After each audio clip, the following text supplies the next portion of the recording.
Frères et sœurs, bonsoir. Nous voici rassemblés pour la méditation du soir en ce 23 décembre. Sans doute nous préparons-nous activement à la célébration de Noël et cette méditation voudrait y contribuer.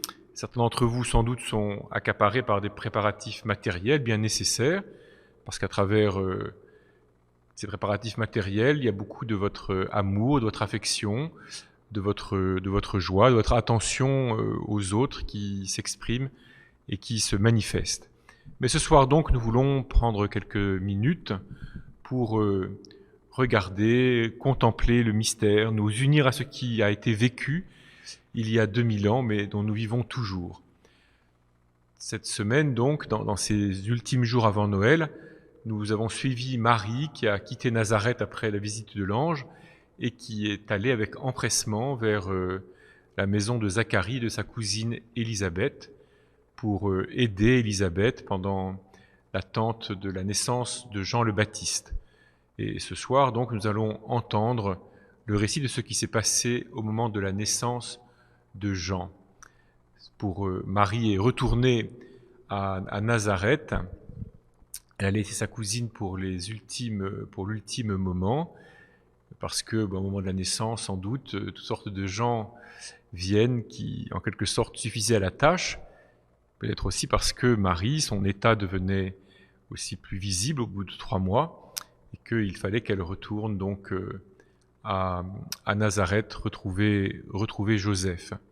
Ce sont donc des choses très simples, très humaines, très familiales, qui nous transmettent en quelque sorte le salut, l'œuvre de Dieu se fait à travers des réalités humaines très, très, très simples.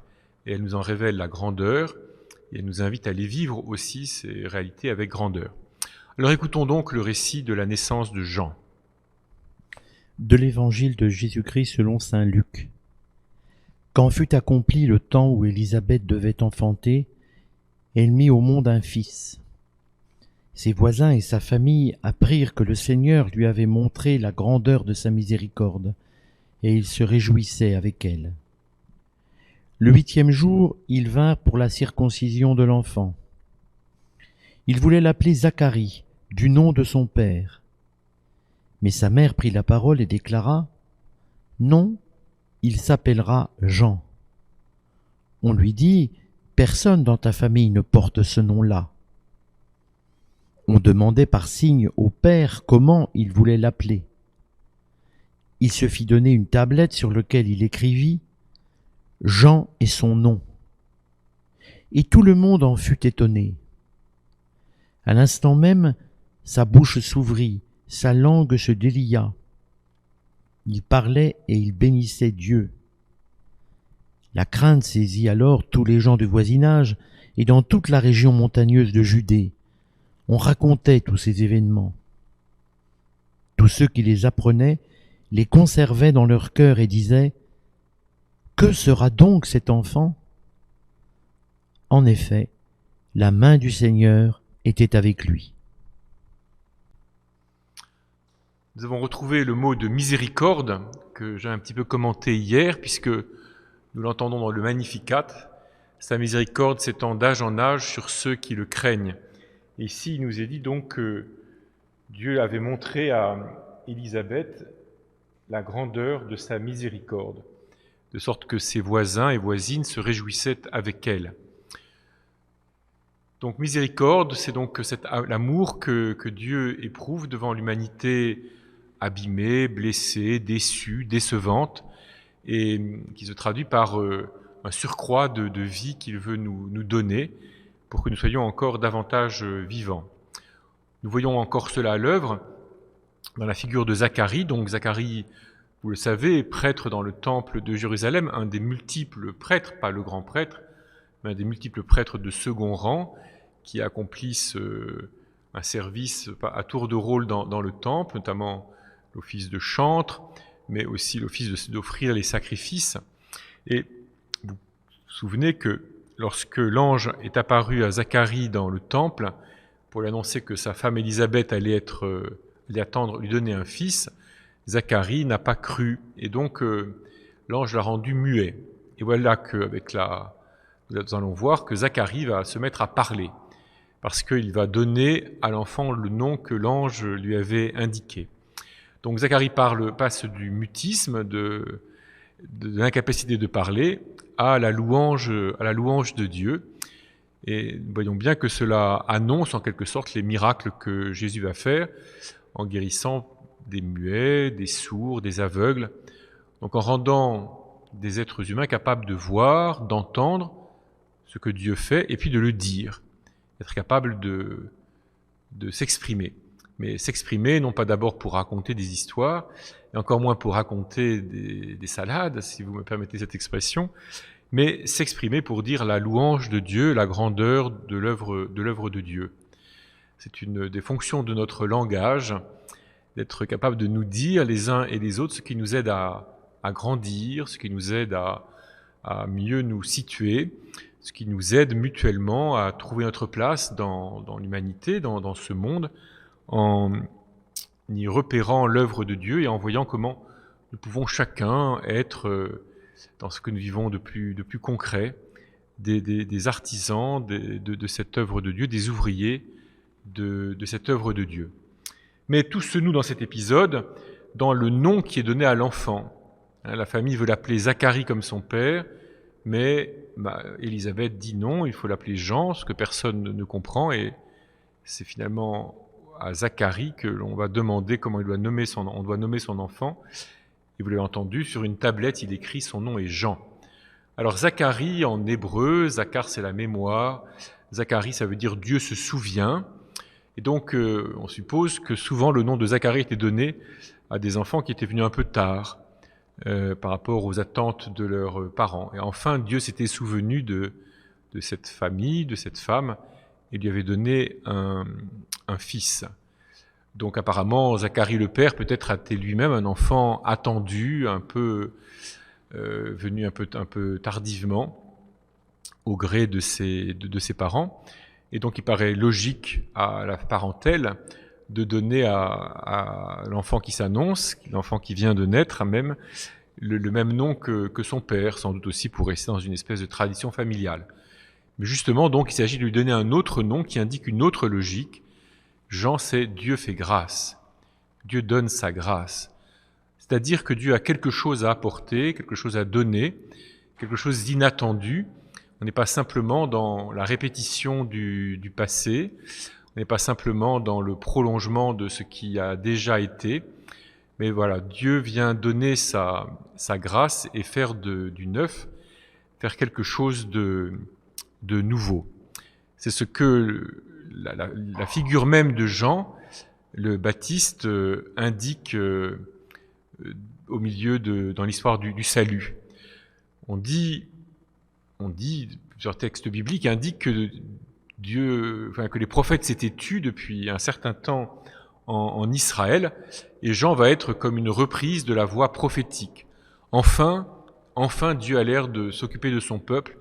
Enfin, avec Jean, dans le désert, une voix nouvelle se fait entendre qui reprend les promesses faites quelques centaines d'années auparavant au peuple d'Israël. Enfin, le peuple d'Israël, qui est à l'époque un peuple sous la domination romaine, qui a l'air d'être pris dans le vaste empire romain comme tous les autres peuples connus.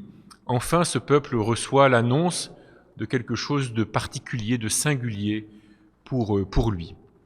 Mais ce qui est intéressant au moment où nous sommes, à quelques jours de Noël, c'est de voir que la naissance de Jean va donc être entourée de bruit, elle va susciter beaucoup de joie autour d'elle, beaucoup de commentaires.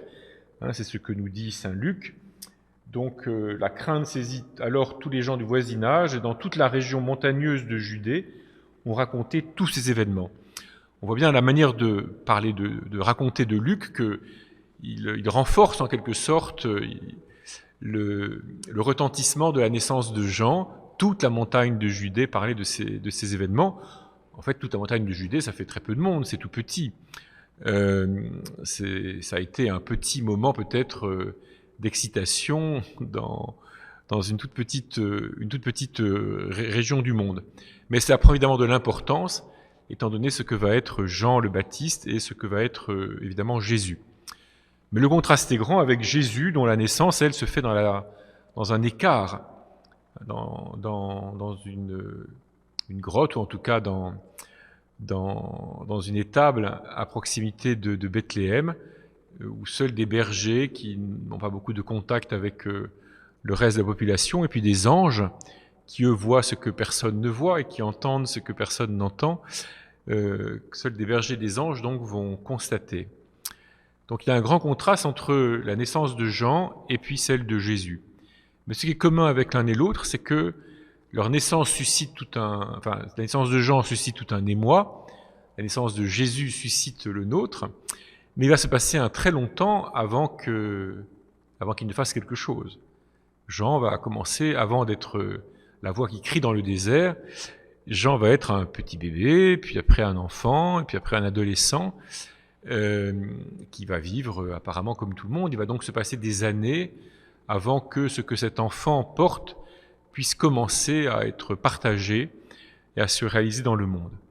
Ainsi en va-t-il de chacun de nous, ainsi en va-t-il aussi, frères et sœurs, de notre foi, de ce qui nous fait chrétiens, de ce qui nous fait appartenir au Christ. Nous y sommes entrés par le baptême, et ça a été scellé en nous par la confirmation, mais ce que nous portons en nous, ce que nous avons à déployer et à partager autour de nous, cela peut mettre du temps à apparaître, et d'une certaine façon, nous ne le connaîtrons vraiment qu'au jour du jugement, lorsque Dieu justement nous révélera ce que nous avons porté de fruits pour sa gloire, ce que nous avons fait qui a contribué à son dessein.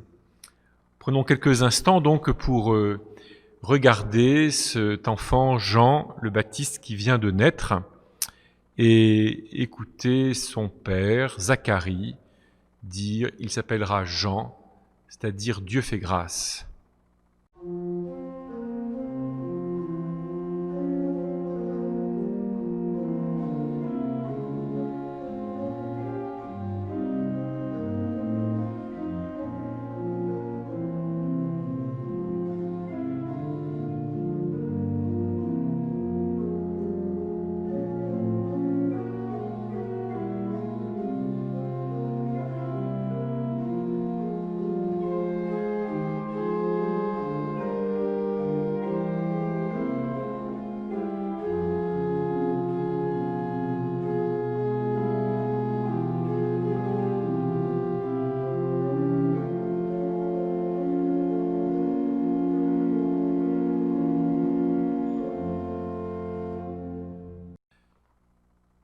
Et donc, puisque Dieu fait grâce, puisque justement Dieu crée du nouveau, nous osons inlassablement le prier, le supplier, et particulièrement en ce temps de confinement, dans cette pandémie, dans la pandémie dans laquelle nous nous trouvons. À quelques jours de Noël, nous prions pour ceux qui meurent, parfois seuls, sans l'affection de leurs proches. Nous prions pour tous ceux qui sont malades aujourd'hui, en particulier pour ceux et celles qui sont à l'hôpital. Nous prions pour leurs familles et surtout pour celles qui se trouvent brusquement privées de la présence d'un être cher. Nous prions encore et toujours, Seigneur, pour les médecins, le personnel hospitalier, tous ceux qui contribuent à la vie de l'hôpital et qui sont durement sollicités. Nous prions pour les aumôniers, pour qu'ils puissent avoir une présence qui réconforte et qui fortifie. Nous confions, Seigneur, les familles qui se préparent à célébrer Noël et tous ceux, toutes celles qui se trouvent privés de la présence de leurs proches à cause de l'épidémie. Donne à chacun, Seigneur, de pouvoir vivre tout de même ce grand mystère. Donne à chacun de pouvoir se laisser toucher par l'enfant de Bethléem.